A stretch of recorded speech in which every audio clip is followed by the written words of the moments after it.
Okay, looks like we're live. Live on Facebook, live on Instagram. Let's put the topic here. Okay, I've had.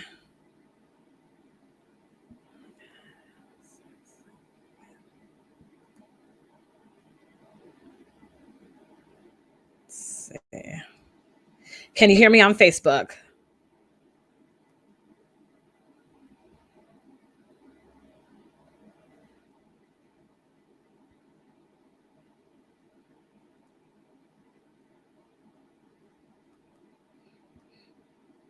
Okay, so okay. Pen comment. Okay. What's up, Facebook? Instagram. Okay, can you hear me on Facebook? Type I can hear you in the comments. And we're going to go ahead and get started. I was supposed to do this topic last week, and then I was going to do it yesterday. And then the whole Facebook, Instagram shutdown happened. So here we are. Oh, my goodness. Okay, hi, my name is Reka. I'm trying to fluff my curls. It is, I pretty much need to wash my hair. I hate the way my hair dries when it's cold outside, and it's been cold in the mornings where I live, and then walking my dogs and trying to do this. Um, trying to dry my hair as I'm walking the dogs is just not working out. So I'm like, I need to rewash my hair, but whatever. It still looks good. Okay. So what's up? My name is Reka. Welcome to my platform. I am an NLP certified life coach. And what I do is I help the professional single woman, faith-based woman, usually women of color, discover their worth and help them learn how to set and keep boundaries with men. And I've been doing this fear series, the fears that are holding us back from getting the relationship we actually want. I started last week and I had 5 topics. And so today is going to be day number 5. So here's where you are. You are a faith-based woman and you got your career together. However, you desire marriage and kids. And that side of your life is trash. Professional life, great. Okay. Love life is trash. And so you are dealing with or have dealt with men longer than you should have. Okay. So today I'm going to offer you a new perspective that you may not know about, but it's probably the reason why you're dealing with these men or dealt with men longer than you should have. It's probably because you have a lot of shame around sex and you don't want another body. So here you are settling. Okay. Think about your track record with men. How many times have you passed up red flags, thinking that he could be the one, fantasizing about this relationship a lot quicker than maybe you should have?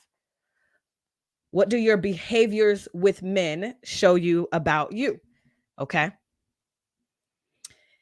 And a lot of it is because the way you think about being single is extremely negative.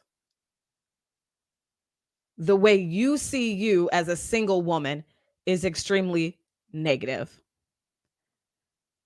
So you're constantly in this revolving door of dysfunction when it comes to dating, when it comes to men.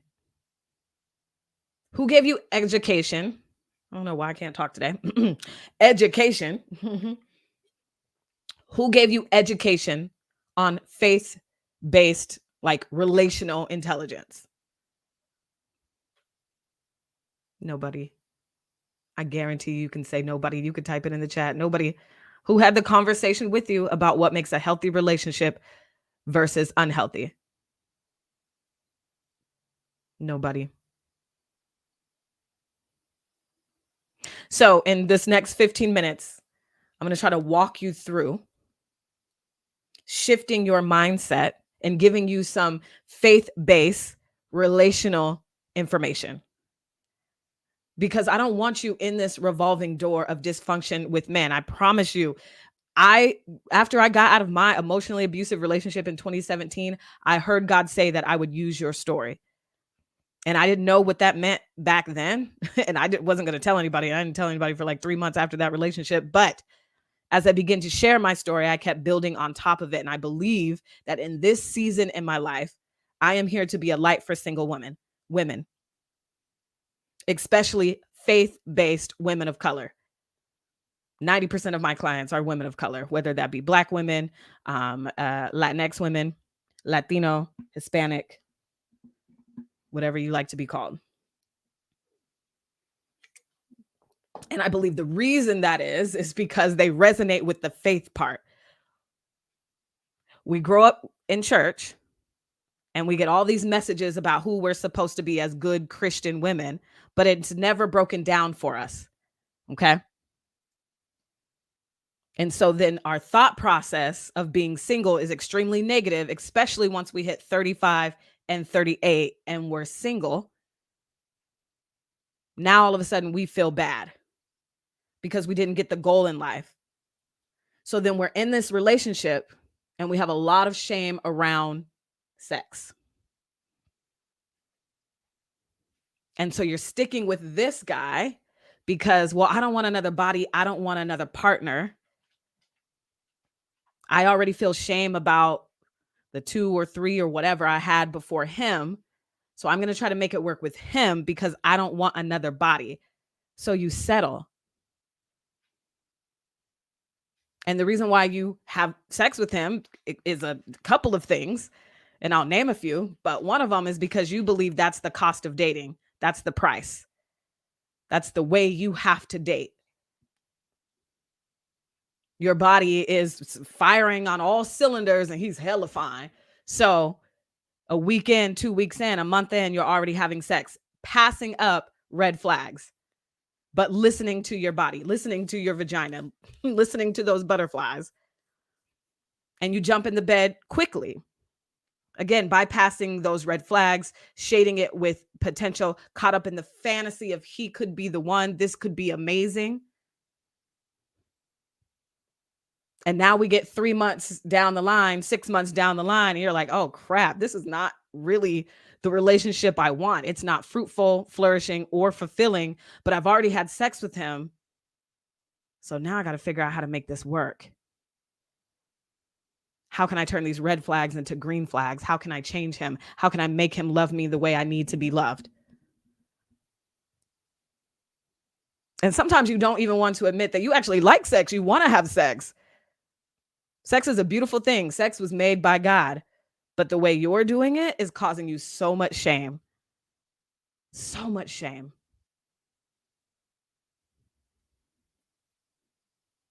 And here's the way I see it. What is that saying? You're putting the cart before the horse. You're jumping in heart first instead of guarding your heart.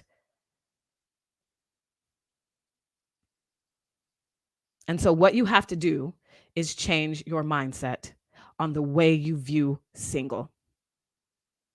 You want a relationship, somebody who understands you, he's emotionally intelligent, he shares his emotion, the relationship is fruitful, flourishing, and fulfilling. You want that relationship.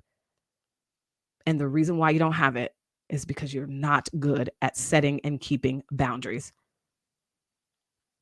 That's one of them. I'm going to walk through the 4. You don't know who you are. You know what you want, but you don't know how to get it. You don't have the audacity to believe that you can get what you want or the patience to wait for it. The foundation of you has not been laid. And I want you to put the horse before the cart. That's you. You're the horse. You're the ice cream. The man is just the sprinkles. And I don't know anybody who turns down ice cream because it doesn't have sprinkles. So again, for my faith-based women, you say you have faith and you say you believe in God, but you're not acting that out in your behaviors. And I'm not coming for you. I'm just trying to show you, because this is what I needed to hear. Especially between the years of 2015 and 2017. I wish I had more foundation building of who I am. That's Psalms 127. Unless the Lord builds the house, those who build it labor in vain. So that's why I say inside of Single You Academy, I help you discover your worth, because that is your foundation. And so right now you're in this situationships with men thinking, so instead of having thinking, I have so much shame around sex. I don't want to be single. I am a failure if we break up. Instead of having faith that you can actually get the relationship that God wants for you, God's best for you. You believe that your number is the reason why you don't have God's best for you. Let that go. Let that go. God isn't petty like that. Let it go. It has nothing to do with your sex life. Let it go. And because you believe the reason why you don't have God's best for you, you'll suffer in this situationship trying to get God's best for you. But God didn't say that. That's not how any of this works. He's not going to make alterations to the man that you picked. Have the audacity to believe that you can get God's will over your life and the relationship that he wants for you instead of drowning in shame. Well, I've already had sex with him, so I have to make this work, even though you know he's not God's best for you. You're trying to make him God's best for you. Here's what I wrote down in my notes. Drop the shame and change your behavior with men. The love you want is dependent on your behavior with men, not in your suffering for him. So my mentor, my coach is Pastor Darius Daniels, and he says this one: the God you see is the God you get. I'm going to say that one more time. The God you see is the God you get.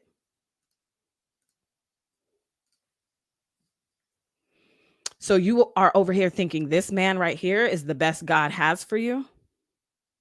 And so you're going to force your way into that relationship because you want to make it God's best for you, even though deep down, you know, this can't be it, but you're settling.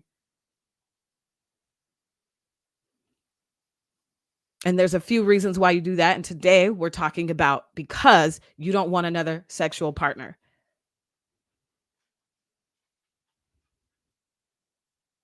But you say you're a woman of faith, though. Isn't faith? Faith is in the confidence of things hoped for, right?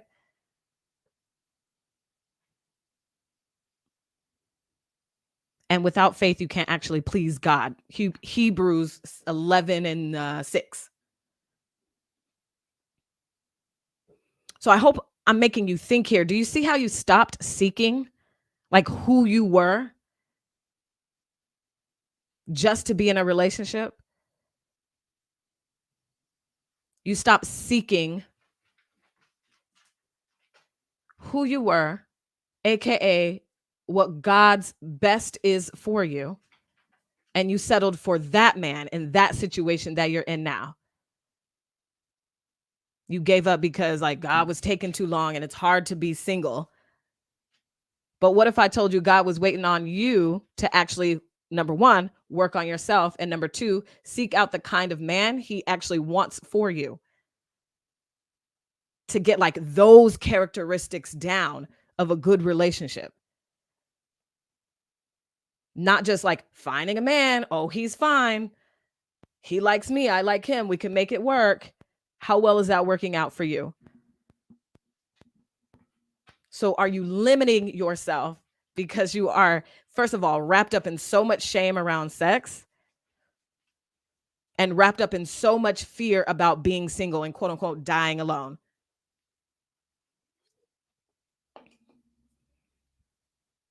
I did a whole episode on that, dying alone. What does that even mean? And if you want to listen to that episode, it is on my podcast, Single You the Podcast. So are you limiting yourself? Are you limiting God? Are you expecting him to make alterations to the man you chose?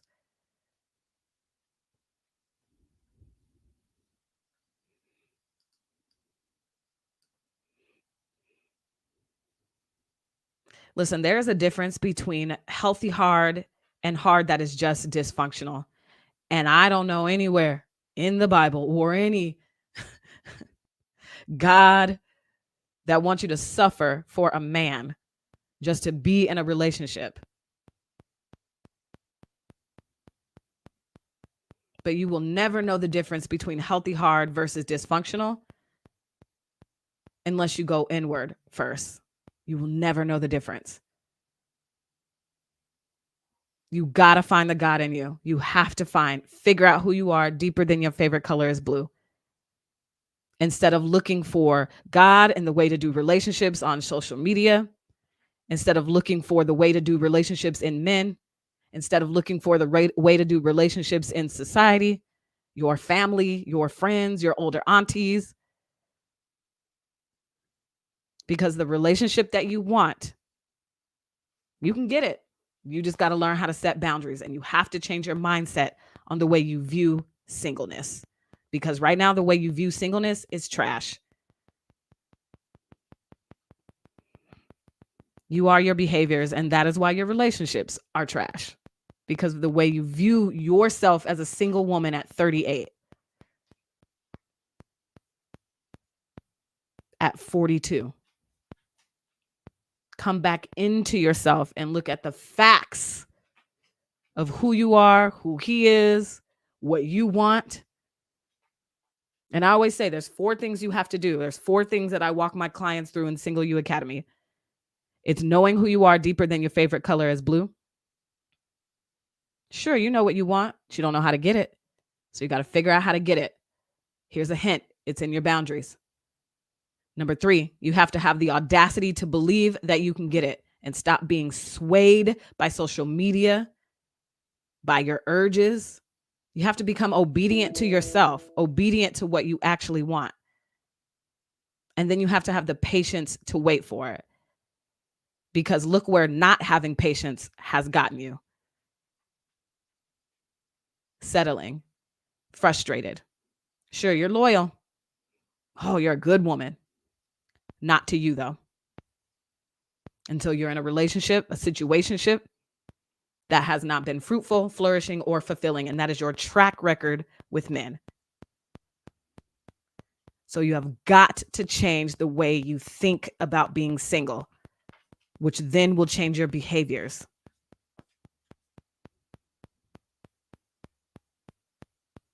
So I'm going to leave you with a question. Why do you think you put so much pressure on yourself to get married? Who taught you that? Where is that coming from? Why do you think you put so much pressure on yourself to get married?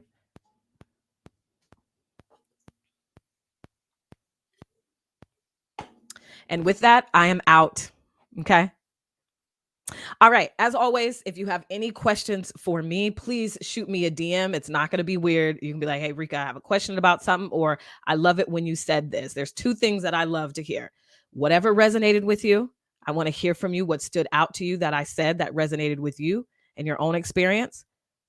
And or number 2, if you want me to go deeper on something I said you didn't understand, go ahead and shoot me a DM. My DM is open to you. I promise you. It's not going to be weird. Like, Reka, I have a question. All right. Enjoy the rest of your Tuesday. I'm glad to see Facebook and Instagram is back. Woo, we survived. We survived the blackout of 2021, didn't we? All right. Hit me up if you need to. Talk to you later. Bye.